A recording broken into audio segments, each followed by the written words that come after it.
Hello everyone, welcome back to my channel. और ये चल रही है हमारी साइंस की लेसन प्लान सीरीज़। आज हमारा लेसन प्लान 2 है, जिसका टॉपिक रस्टिंग ऑफ आयरन है। तो आइए शुरू करते हैं। सबसे पहले आप subject, date, class and topic लिखोगे और उसे अंडरलाइन करोगे। फिर जनरल ऑब्जेक्टिव्स लिखोगे। उसके बाद आता है जनरल ऑब्जेक्टिव्स। इसमें आप क्या क्या लिखोगे? To cultivate the interest of students in science, to develop the ability of observation and reasoning in students, to enable the students to have practical vision towards science, to inculcate creativity in students। ये लिखने के बाद फिर आप लिखते हो specific objectives. इसमें क्या क्या आता है? ये मेनली टॉपिक से रिलेटेड होता है। तो इसमें जैसे कि हमारा रस्टिंग ऑफ आयरन है, तो इसमें स्पेसिफिक ऑब्जेक्टिव्स क्या क्या होंगे? To enable the students to gain knowledge about rusting of iron. The students will be able to represent rusting of iron in chemical equation. Students will be able to know about the preventive measures of rusting of iron to enable the student to gain knowledge about the process of galvanization। ठीक है, फिर इसके बाद आप लिखोगे teaching material. आप क्या क्या यूज़ करने वाले हो? फॉर एग्जाम्पल जैसे कि आयरन ऑब्जेक्ट और आयरन नेल्स, ताकि बच्चों को अच्छे से समझ में आए। Chart papers, roller board, black board, chalk, pointer etcetera. ठीक है, फिर उसके बाद आप लिखोगे प्रीवियस नॉलेज। आप कौन सी नॉलेज टेस्ट करने वाले हो? जैसे कि इसमें आप क्या नॉलेज टेस्ट करोगे? Students have general knowledge about rusting of iron. ये सबको पता ही होता है कि बच्चों को हाँ इस बारे में थोड़ा बहुत नॉलेज होगी कि हाँ आयरन जो होता है वो क्या होता है, रस्टिंग होती है उसकी। फिर ये सब लिखने के बाद लेसन प्लान में आता है इंट्रोडक्टरी क्वेश्चंस। इसमें फिर आप चार से ज़्यादा क्वेश्चंस नहीं होने चाहिए, 4 तक आप रख सकते हो। जैसे कि इसमें पूछा गया है what happens to the iron objects when they are kept open for some days. तो बच्चा आंसर करेगा the iron objects change its colour. फिर उसके बाद आप पूछोगे what colour does an iron object acquire? So it turns to brownish red colour. Okay, फिर उसके बाद why does the colour of the iron object changes?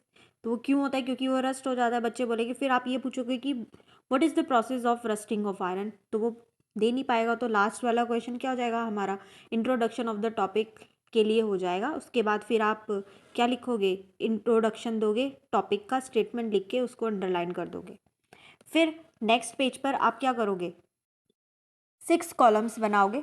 First column होगा teaching point का, second expected behavioural outcome, third क्या होगा प्यूपिल teachers activity, and फिर fourth क्या होगा students activity, fifth teaching method and sixth is evaluation. ये columns बनाने के बाद फिर आप अपना सबसे पहले जो टीचिंग पॉइंट है वो लिखोगे। पहले टीचिंग पॉइंट वाले कॉलम में आप लिखोगे कि सबसे पहले आप बच्चे को क्या बताओगे? रस्टिंग ऑफ आयरन बताओगे। फिर सेकंड कॉलम में लिखोगे कि आप बच्चों को किस चीज़ की नॉलेज देना चाह रहे हो? Students will be able to know about the rusting of iron. फिर ठीक है, थर्ड कॉलम में आप क्या लिखोगे? पीपल टीचर्स एक्टिविटी में अपने डेवलपिंग क्वेश्चंस पूछोगे, 3 या 4 जो भी होंगे आपके वो आप बनाओगे। फिर उसके बाद अब आप अपनी एक्सप्लेनेशन दोगे।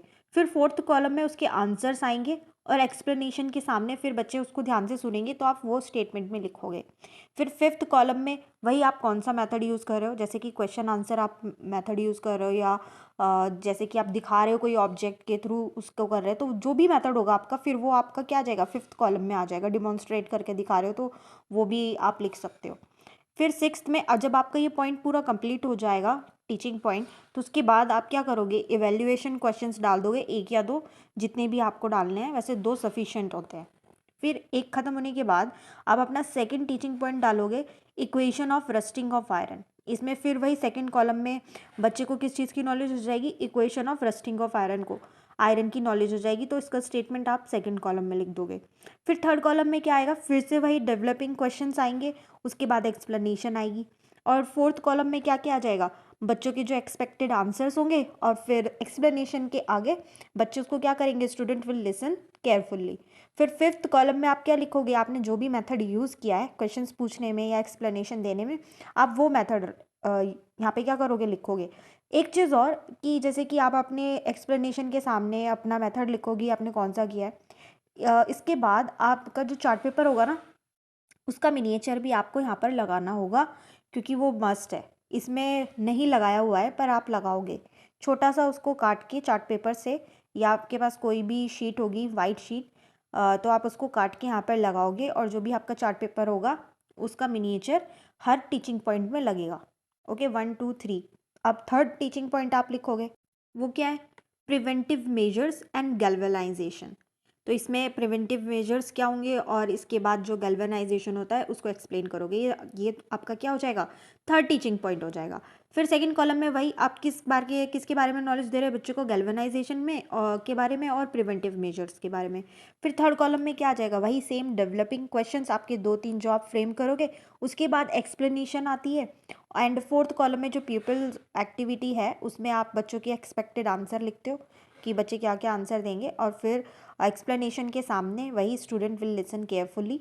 एंड जो फिफ्थ कॉलम होगा उसमें आप अपना मेथड लिखोगे, और जो आपका चार्ट पेपर का मिनिएचर है आप यहाँ पर क्या करोगे? पेस्ट करोगे। जब आपका ये सब कुछ आप बना लोगे, लिख लोगे, उसके साइड में इवेल्युएशन जो सिक्स्थ कॉलम है उसमें आप अपने इवेल्युएशन क्वेश्चंस डाल दोगे, जो कि 1 या 2 हो सकते हैं। मिनिएचर लगाना मस्ट है। उसके बाद आएगा ब्लैक बोर्ड वर्क। इसमें आप ब्लैक बोर्ड पर आप जितना भी वर्क करोगे, सब्जेक्ट, डेट, क्लास, टॉपिक, जो भी लिखोगे A to Z जो भी लिखा होगा उसका मिनिएचर काट के आप ब्लैक कलर भी यूज़ कर सकते हो, या फिर अगर आपके पास नहीं है ब्लैक तो आप वाइट अपना जो A4 शीट आती है उसका भी बना सकते हो ब्लैक बोर्ड। वो डिपेंड करता है कि आपके कॉलेज वाले जो टीचर ने आपको कैसे बोला हुआ है उसके अकॉर्डिंग आप बनाओगे। ठीक है, फिर उसका आप क्या करोगे? ब्लैक बोर्ड का मिनिएचर पूरा काट के अपनी लेसन प्लान में लगाओगे। और ब्लैक बोर्ड वर्क के बाद आता है होमवर्क।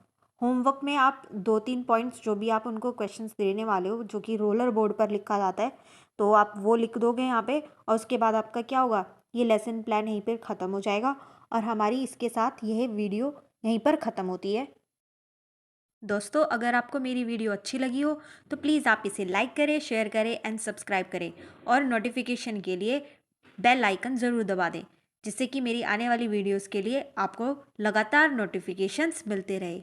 आपका दिन मंगलमय हो।